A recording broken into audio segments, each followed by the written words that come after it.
Wes, we save everything, even the trivial items in the household.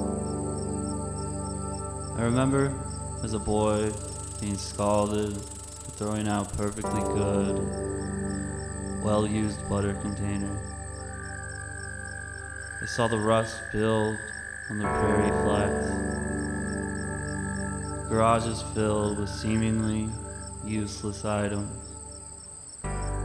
rusty hammers, assorted sized nails and bolts, and history that seems so throw away. And although all human dust continues to contain itself under the atmosphere, they never left, just in a foreign form now. The corn rusted before the harvest, and as did the wheat. The pace of time, in many cases, without the command of a ticking watch. 5 minutes in rural Illinois is a day's worth in New York. We enjoy our time and cherish it, no matter the circumstance, even death. The constructs of a hard-to-release society creates a forum for difficult death. The idea that an individual should press against every notion of death and disease to the point of a human losing all solitude, including a peaceful and confident passing, embellishes a timeline we have contracted a good spirit, but lacking a tangible circle of path. The world is a sphere, as are we.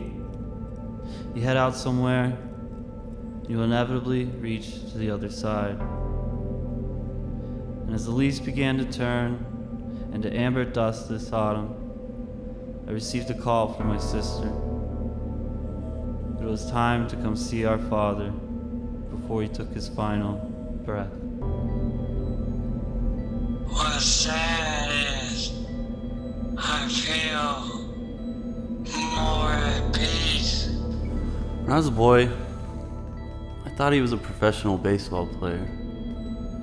But then I grew up and realized that he was on a softball team. But it's too late. If I were healthy, I thought my father was a strong, incredible man. I thought he was the smartest person in the world. would I have my mind? Would I be more at peace? I don't know. Probably not. It takes something as severe as death knocking for you to put your shit in order. For you to make your life straight. And you still feel incomplete. Someone else. Well, I'm back and go through my life and divide it up when I'm gone. And I couldn't be any different, even though I wanted to. And I was no help to anybody, not even myself. Especially as a child. I'd go to his house and he'd just be sleeping. And I mean sleeping all day. He would sleep for 24 hours straight.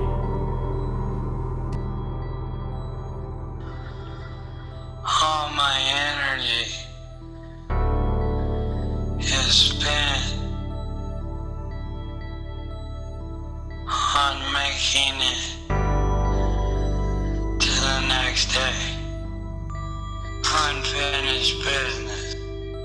I'm gonna die before I'm 47 years old. That's only a life I've lived in my eyes. For those who say people don't do anything when they die, I've lost the essence of a person who once was. The dying revolt into a childlike state, and a passage that only has a function of resolving the circle the generations before us provided. A path we can only grasp in the middles, with eyes wide open, beer clenched in hand, shaking from the inevitable disease, and just as preventable as not getting in a car wreck. If only you stayed inside, if only you gave up on it all, you wouldn't die the way they did.